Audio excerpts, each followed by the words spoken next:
I'm Leigh Brown. This is Crazy Shit in Real Estate, and today's story is a little bit different because I got Mike Lovelace with us from Eastern North Carolina, and he's going to give you a redemption story that actually has some ideas for some of you. So I hope you're ready to enjoy this conversation. I'll see you on the other side. Good morning. Good morning, Mike. How are you? Well, I'm awake. That's a step in the right direction. That's about as far as it's going to go right now. You don't need an extra cup of coffee to get going? That's a big one. Nah. Yeah, it's a double. Yes, ma'am. Sure is. Well, it's Tuesday, so obviously you need a double on a Tuesday. No, I need a triple on Tuesday. Doubles for Monday. Well, Your office looks so much nicer than mine.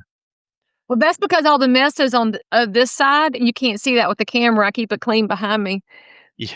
Well, back there is clean. My desk looks like it's a good thing you can't see it. You wonder how in the world I find anything.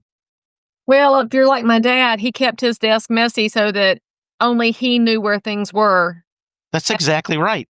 His filing system. That's exactly right. Your dad must be a genius. That's right. He is a genius. And when I joined him in the business 25 years ago, the first thing I had to do was clean up those piles because I couldn't stand it.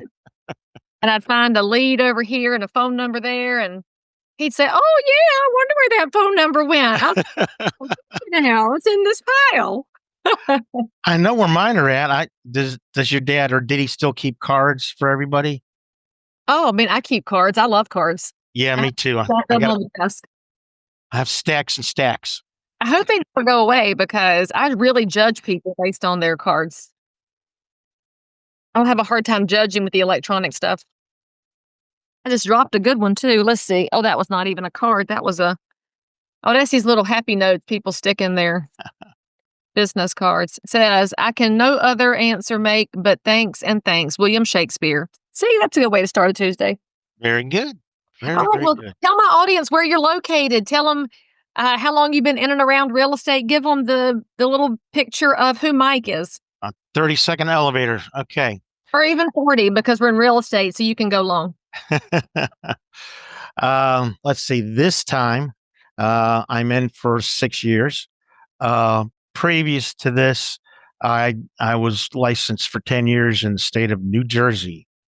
Got my first license 82, and I left real estate then somewhere between 92 and 93.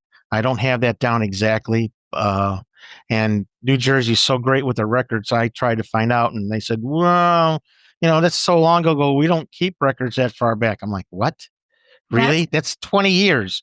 Yeah. Anyway, so most of the time before all of that, I was a techie. I still am a techie. I've worked for some of the big companies. You were in stocks and trading for a while, so I worked at Morgan Guarantee and Trust before they bought Chase. I worked for Credit Suisse, First Boston, and I worked for the Philadelphia Stock Exchange. So, that's cool. Yeah, kind of. Except to join the stock exchange, I had to sign what was it called? It was a voluntary something that said I would not trade anything on the stock exchange. Anyone who worked there, especially me, we were forbidden to trade by the SEC. I was the trading systems administrator, and so I could go in and make changes after the fact or before the fact. So they wanted to make sure that I wouldn't go in there and try to steal stuff like some other people I might know. So basically, you had more restrictions than our congressional people do. Oh yeah, that's that. They may be some of those other people I was referring to. Not really, but I mean, if anybody needs to have restrictions on their trading activity, I think it's the people who are elected in our government. But yeah, I'm crazy, obviously.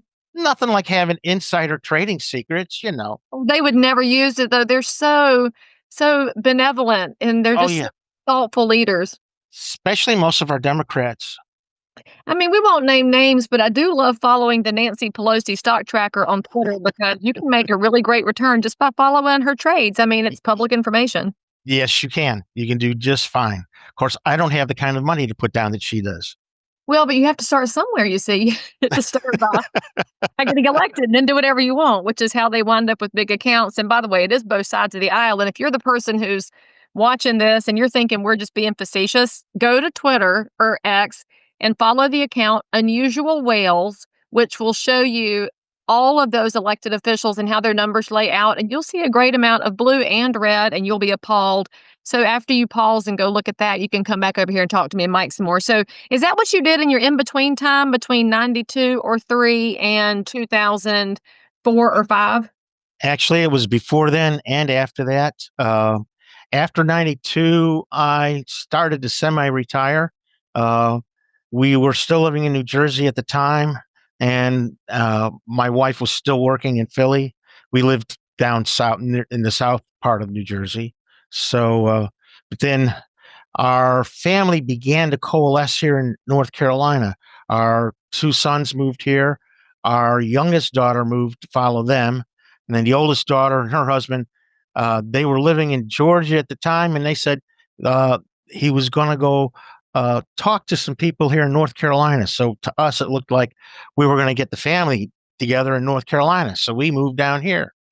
And it We always almost, say the moving trucks come down full and go back empty. And it sounds like your whole family was part of that parade. almost. The oldest daughter, the one in North Carolina didn't take, and they wound up going to Vermont. Oh, Yeah, so that was a little interesting. The but you can go see her and go skiing. no, they're no longer there in Vermont. They've quit. They left there already, and they are now in Tennessee, place I place I dearly love. My whole family on my daddy's side are all from Tennessee. I have many relatives in Tennessee. Last reunion we had was almost 200 people. Uh, Oh. yeah, kind of big. There were 13 in my daddy's family, and 11 of them lived to be adults. So my mom and daddy they came up in a depression. So things were a little bit hard, and we got taught some really different kinds of lessons growing up than what we teach our kids and our grandkids learn today. Anyway, So I'm always fascinated by that because my mom's the youngest of 8, and so my grandparents could remember the Spanish flu from the first pandemic around when it okay. was actually real, and they had all the quarantines in houses. They remembered the notices. They remembered the depression, all of those things.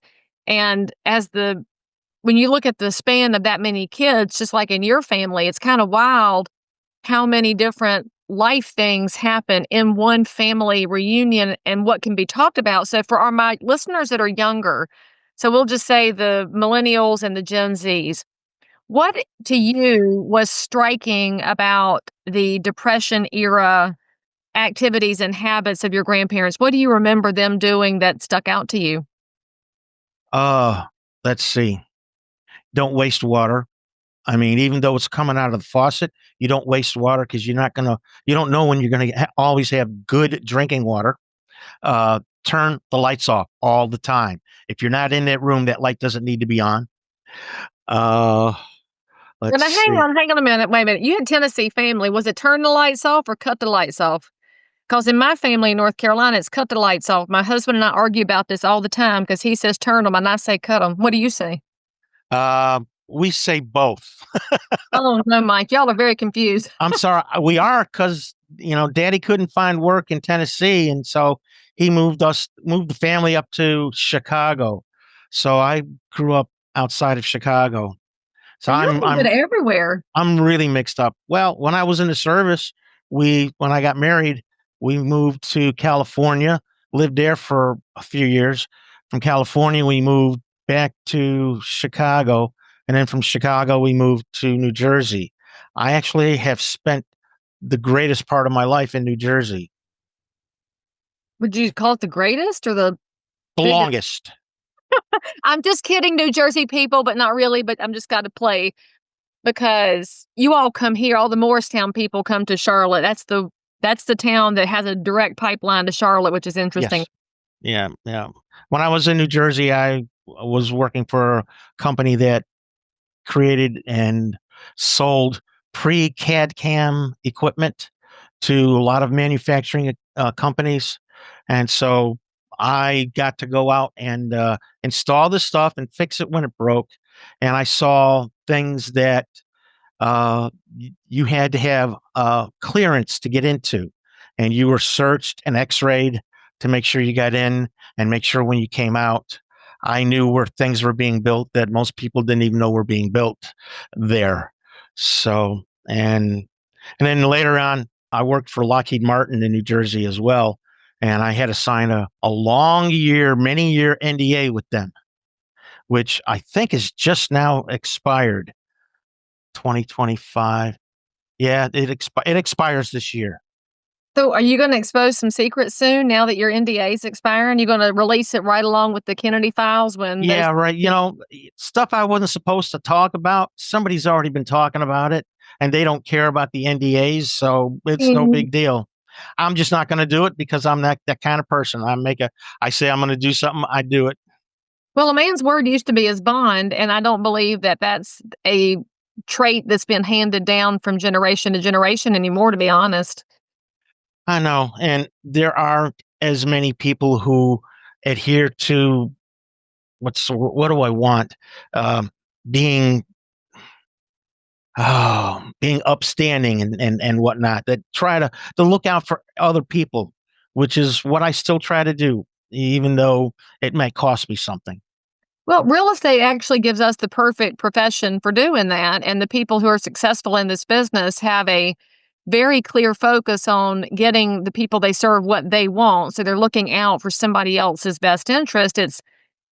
It's always portrayed as a very selfish profession, but in reality, it's one of the least selfish professions because you sometimes tell people, "Don't buy this, don't sell this, we have to sort this out," and you're doing things and sharing knowledge that they don't have access to so that they have a better position. So when you landed in real estate the second time when you came back in, why did you come back to real estate? What was attractive to you? Because that was, of course, at the end of the let's see, that's at the end of the recession era, so everybody was army crawling back out of Yeah. the first real estate market. Why'd you come back in? Basically, I got tired of being retired. I, I, Bored? yeah, I was really bored. Plus, I needed a little bit of extra cash. No matter how well you plan for retirement, it doesn't work out all that well.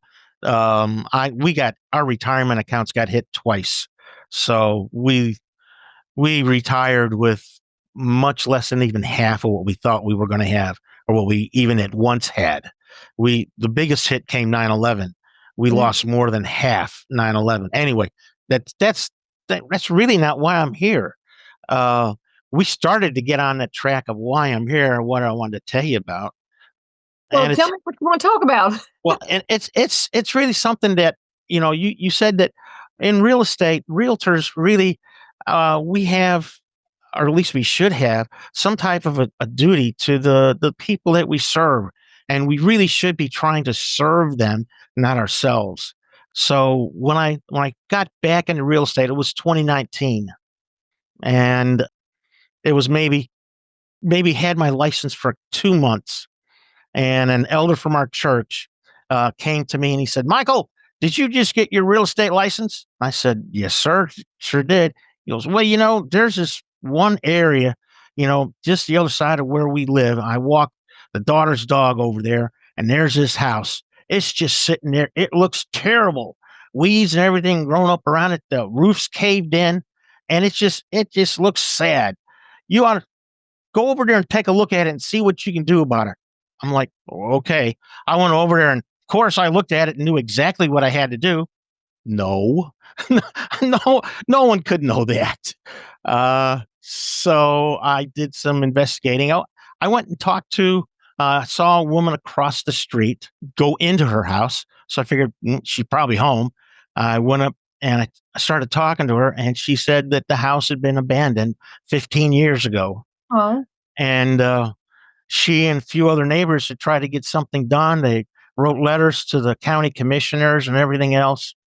And some her voice was something in the back of my mind said I should know this person. Turned out she was a local radio talk show Oh. host. So, but anyway, she had tried. Others had tried. The county had sent people out to inspect the house more than once, and they even sent people to mow the lawn now and then. It was that bad.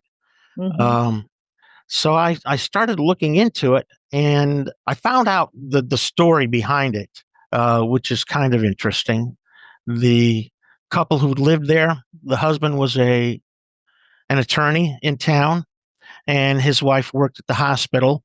Greenville has our beautiful East Carolina University hospital system here, and she had gotten caught having problems with drugs in the hospital, Oh. and she was not just fired, she was sent to jail. So that just kind of it rocked his world. They had two beautiful young daughters. He got his mother to come in and live with him for a while. And one day at breakfast, he just said, "That's it. I can't live here anymore."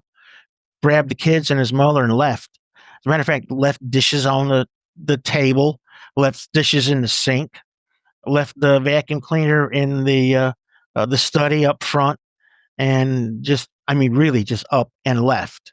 Uh, so over the years, as I said, people had tried to do all kinds of things and just hadn't had any luck. Mhm. I was kind of beside myself. I mean, I consider myself maybe at least average intelligence. Figured out might be able to figure something else out, but took me a while. I found after some research. Excuse me for a minute. I'm starting to get sleepy there. Uh-oh, get a plug.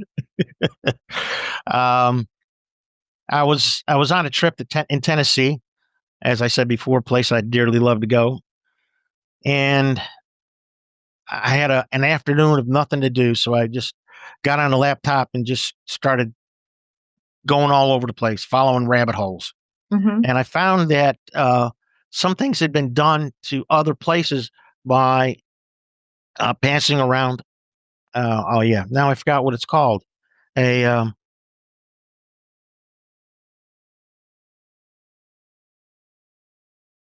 let's see, what is it called? I have one right here.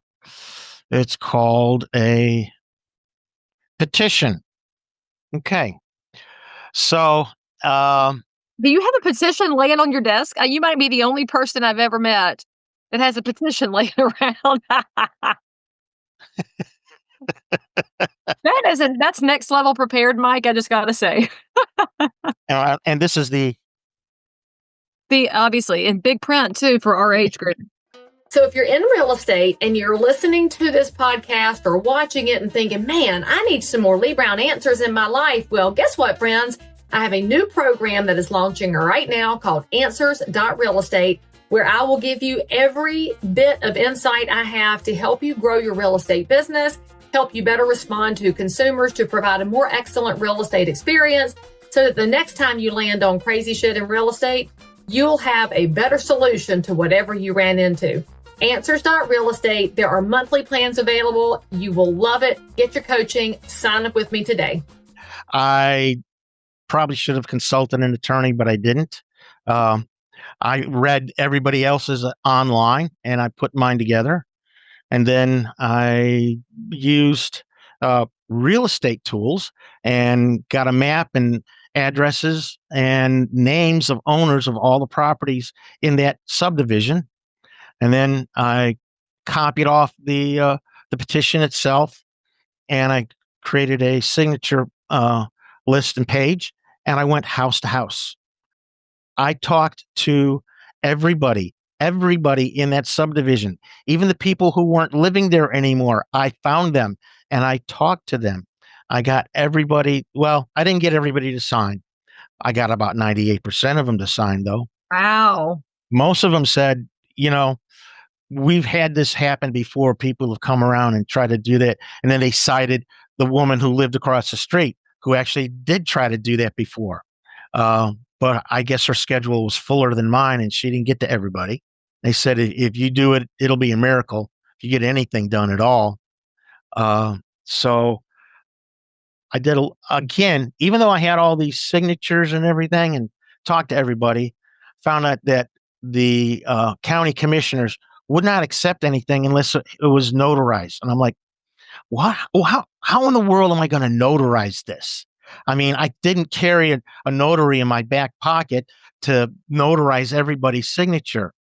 I came up with the idea that I could create my own page to, what was the word I wanted was, anyway, no, that I would swear and give an affidavit that I was present and personally saw and witnessed all the signatures attached to the petition. And it was a little more wordy than that, but and then I had a notary notarize me that I signed it and I said this.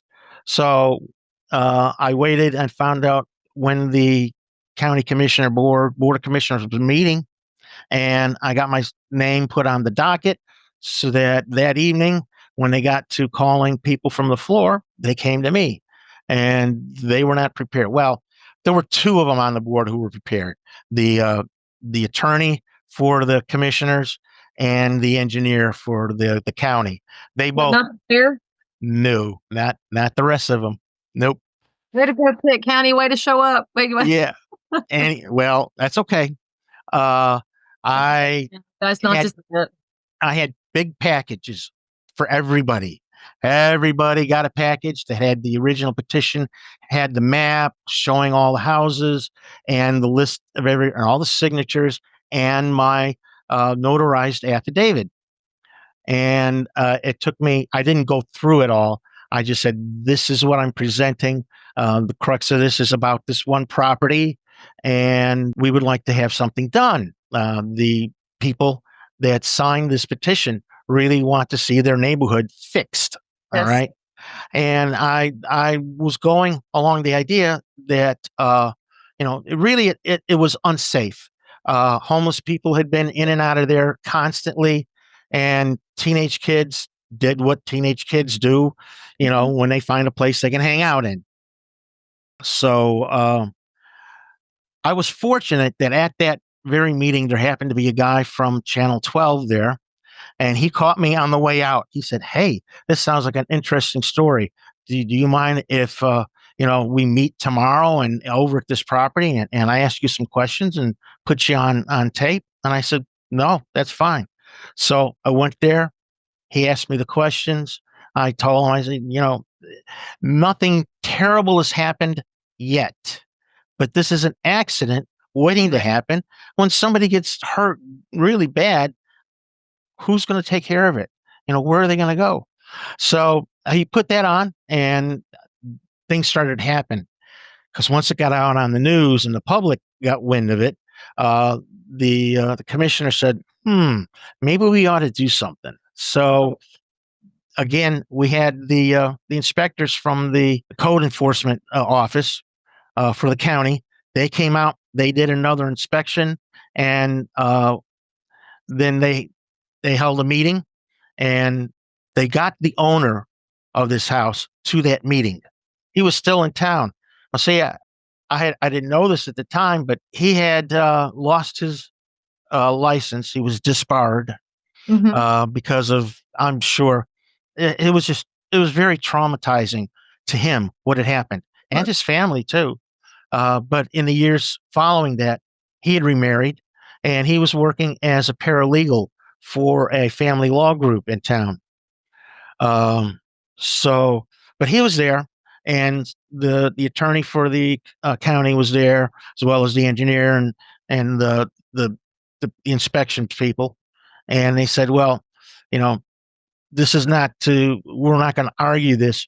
Basically, we've put an order out to have this property demolished. And sir, I pointed to owner said, you were going to have to pay for the demolition. I said, Mhm. oh, and by the way, well, we now give you this. And they handed him paper and said, within 7 days, we need this property secured. All windows and doors must be boarded up, and it must be safe to keep people from entering this property. And he's like, what am I going to do? I don't know. He was really beside himself. And I kind of leaned over across from somebody else. And I said, sir, I called him by his name. Let me talk to me after we get out of this meeting. So after we got out of the meeting, he said, I don't know what I'm going to do. I said, if you'd let me, okay, I think I can help. I know some people that will come out and put the plywood over the doors. We'll get it all sealed up for you. And before we even do it, I'll call you and let you know what the cost is going to be. As a matter of fact, if they give me a written thing, I'll send it to you. They said, oh, that would be great. And then I said, after that, we can talk. I think it's going to cost some, for demolition. I know some people. I can probably get some bids on demolition for you as well. He said, oh, that would be great. Thank you so much. So did what I said I was going to do. I got our local handyman guys out there, and I don't know, 10 sheets of plywood and guns and screw guns and screws, and we got that place closed up. I mean, it was really wide open. The front door was left open all the time. Right. Like I said, the roof had caved in, not completely. There was a nice big hole in it over the beautiful winding staircase that went up. I mean, this was a little over 4,000 square foot home, 4-bedroom, 2 floors, and it was just on a full acre of land. And I'm sure in the beginning, this was just beautiful, beautiful home. So got that taken care of. And then I got some demolition companies come out and give us some estimates. Estimates were anywhere from 30 to 50,000 for the full demo. I mean, raising it down to the ground and cleaning it up so that it was just an open field. In between that, I also knew some people who did restoration and did some building and developments. And so I talked to one of them, and he said, I'd like to come and see that. And I said, okay. And I called the owner. I said, I've got somebody who might be interested in helping you get out of this mess. Can I bring him over to the property to take a look at it? He said, yeah, sure. Go ahead. Have him come over. So we went over and looked at it, and he goes, man, this is a shame. They're going to tear this down. I said, yeah, it is. You think you can do something with it? He said, yeah, I'll get back to you today. He did. He got back to me that day. He said, okay, $50,000 to demo it. The property is only worth about 45,000 as a piece of land. Wow. He said, that's upside down. Tell you what, offer him $20,000 cash the day of his next hearing, and I'll take the property over and I'll get them to stay the demolition on this property, and I'll take it off his hands and he'll be done with it. I said, okay. So I made him the offer over the phone, and I asked him, I said, just to be sure, I see in the deeds here gone online that your wife has given you a quit claim deed on the property, so you own it free and clear by yourself. He said, yeah, but I am married again. Does that count? I said, yes, sir, it does. Your current wife now has rights to this property as well. You either need to get her to quit claim it, or she'll have to, sign all the same paperwork that you do. And he said, oh, okay, I'll take care of it. And so I mentioned before he worked for family law. Mm-hmm. Guess what he sent me? What do people who are going through a divorce usually use? I mean, we see free trader agreement. Was it a free trader? He sent me a free trader agreement that his current wife had signed. They weren't getting divorced, but it's still a legal document. I asked another closing attorney that I knew and worked for. He said, it's highly unusual, but you know what? They'll probably accept it. Right. I mean, it is unusual. And I should insert an asterisk here. If you're a viewer or listener in another state, you should always talk to your legal counsel about things that we talk about in North Carolina and see if there's an application in your state, because we're not community property, but we are tenants by the entireties. Your state may or may not have free trader agreements, which is what allows one side of a legally married couple to conduct items like real estate. And so anyway, there's your asterisk. So carry on. So he gets a free trader from his new wife. Yep. And so we go, and it's the week after New Year's. I forgot to mention that the first meeting was 2 or 3 days before Christmas. Sounds So, about right. yeah, so it's been just about 2 weeks now. And so we have the second meeting, and he signs everything over. He sells the property for $20,000, and I get my commission. Not out of that, I get my commission separately from the builder who bought it. He makes his plea to the code enforcement building people, and he's well known in the county and the work that he does. So they said, okay, you put in for permits on this. When we give you permits, we will stay this order of demolition. That's fair. So he did.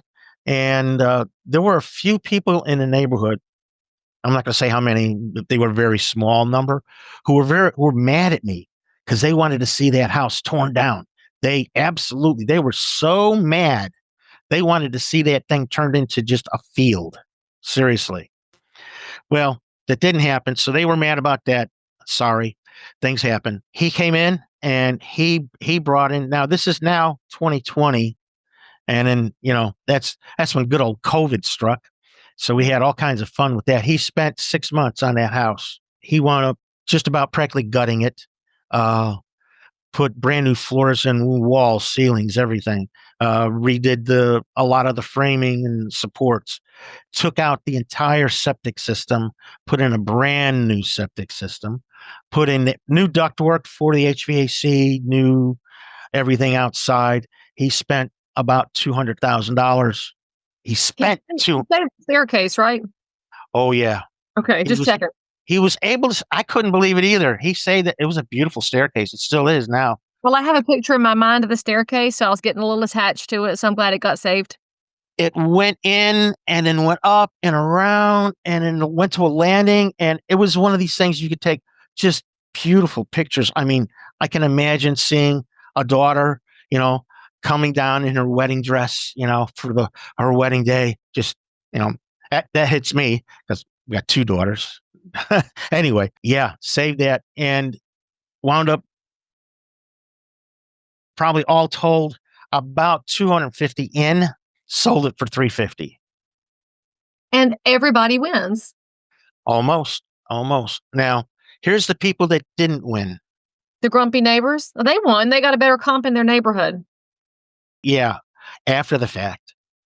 Prior to this happening, the next door neighbor, years before this happened, tried to get a HELOC. They were denied. When they were assessed, the assessor said, you barely have enough in this right now to cover your mortgage. There's hardly any equity because of what's next door. Oh. If we try to sell this property, we're not going to get what you're asking us to loan you. The people across the street to the left from this house, they tried to sell their house and could not. They had to leave. They wound up selling it for just what they had in it. They lost $100,000 worth of equity for their house. The woman who I first talked to, she was not wanting to sell her house. They were moving to Kentucky. Originally, she'd been given a CMA, if you will, price of $270,000. I told her, with this fixed, okay, what you're looking at from the rest of all of these things in the past, it's because of economic depression. This house across from you was depressing the entire neighborhood. Right. And so she wound up selling. I told her, I would guess, without doing too much more, I'm saying your house should be worth around 310. So she got friends of friends to list it for her. And these are these two beautiful young women who work as a team. I call them the Squirrel Sisters. I think you'll understand what that means. Squirrels finding a nut, even blind ones. Anyway, they listed it at 325, and you know how that works. And you overlist the house, and so she kept coming back to me, asking me, "What do I do?" But I said, "You signed with another realtor. I can't help you anymore. If you had signed with me, I'd be able to tell you exactly what to do and what you shouldn't have done already." She didn't like that answer, but I couldn't do anything more. But she did sell for $311,000. I was off by $1,000. So close. Yeah. So, but then in 6 months, okay, looking at 3 different properties close to this, that was over $200,000. Okay, that people had lost because of the depression that this house affected with them. And this house had been abandoned for 15 years. First 5 probably weren't so bad, but the last 10, people sold and bought houses in that neighborhood. And Right. I am absolutely positive that their prices reflected the depression that house was causing. Without a doubt, if I had enough time and really wanted to do it, I could find that neighborhood lost $1 million easily. In 15 years, that house was like that. Well, what it boils down to is the perseverance of an agent who's getting restarted. When you don't have a big book of business, you may as well run down the rabbit hole and do all the research. Then it turns into the dog chewing on a bone of, I can't let this go, because you had to solve it. You obviously got that persistence in mind to solve it. Then you look at the end of the story and how long the after effects have been going on. So if you're watching and listening to this and you've got an eyesore house in your area, if you can't do like Mike and chase it all the way down every rabbit hole, hire somebody who can, because I love that point of what the impact actually looks like. And I wish that our local planning and zoning and county officials on all our levels understood that this has nothing to do with what the public perception of realtors is. Everybody looks at us like we're super greedy and we're just getting paid for nothing. But the work that you did to help solve this problem, not just for the neighborhood, but for the guy who obviously had blocked it out of his mind and moved on with life and didn't think about it anymore, but it was about to become a financial burden. You solved it for him. You solved it for the neighbors. You solved it for the builder, who obviously has that redemption mindset about houses. And I love that so much, because my heart breaks every time I go by an old, beautiful home that was obviously crafted a long time ago, and then it just deteriorated. So I love that there's that redemption factor there, which all y'all should know, like, nothing's ever unsalvageable if you got the right mindset about it. It might cost money, but there's always a little redemption story there. So, Mike, if anybody wants to reach out to you to talk about real estate in Pitt County, North Carolina, Greenville, Eastern Carolina, or just to talk to you about petitions and how do you go about the process, if you would want to have somebody reach out to you to help get some feedback, how can they find you best? Mike Sells ENC. I'm at gmail.com. I'm on Facebook, Mike Sells ENC. That's an easy thing to find me with. There's one last caveat I'd like to add to this. When the builders came in, they went upstairs to where the bedrooms were. And I mentioned before, he had 2 young girls. Found pictures. Oh, They found all the little awards that they had, their little statues from the sports and whatnot. They packed it all up into 2 big suitcases. Tracked down the girls. One was at NC State. I keep wanting to say Greensboro, but I don't think so. It's somewhere around there. And the other was married and living with family. So the college girl came and met him in a parking lot, and she had this little car, and she said, "Well, I'll just come and get and put it in my car." He was there in his big pickup truck, and he goes, "No, it's not going to fit in your little car." She said, "What do you?" She went and looked at it, and she broke down in oh, tears. her daddy had told her that all that stuff was lost. Everything was gone. All the memories from their childhood disappeared. There were pictures of her and her sister, her and her mother, and like I said, all of her awards and stuff like that. He followed her home in his truck, and she got all of her stuff back. Her and her sister had a big cry over it. And Well, in her dad's mind, it had been lost, but what a beautiful builder mindset to not just put it in the dumpster, but to say, you know what, somebody somewhere might want this. Because if she didn't want it, he then could have put it in the dumpster, but he gave her a chance. it was somebody's memories that he tried to save, and he did. Oh, I love that. That is a good little way to wrap that story up. All right, friends. If you want to talk to Mike about Eastern North Carolina, all of his contact information is in the show notes for this episode. And as you flip away to your next podcast or your next appointment today, just remember everything, including you, can be redeemed if you just pour into it. But make sure you hit the bell to subscribe, say something nice about Mike in the comments or something about something you'd like to tell us about, and we'll see you next time. By the way, friends, don't miss my brand new coaching program at answers.realestate, where you can have access to Leigh Brown, submit your questions, have them answered, meet like-minded professionals, have an entire library to help you build your business no matter what happens in the market. Get signed up today. I promise you'll be glad you did. So if you found value in this episode, please like and subscribe to this channel, turn on the bell, and catch another amazing episode by clicking above. Crazy Shit in Real Estate is also available in all of your normal podcast apps. So if that's where you like to hang out, go find me, click subscribe, and most importantly, leave me a review that says you think I'm awesome, my guests are awesome, or this content is just exactly what you were looking for. And then, by the way, if there's something you need, you want to learn about something, you can comment below anytime. You can also send me a direct message if you need to remain anonymous. No judgment. But anyway, I'll only judge if you forget to subscribe and click. I'll see you next time.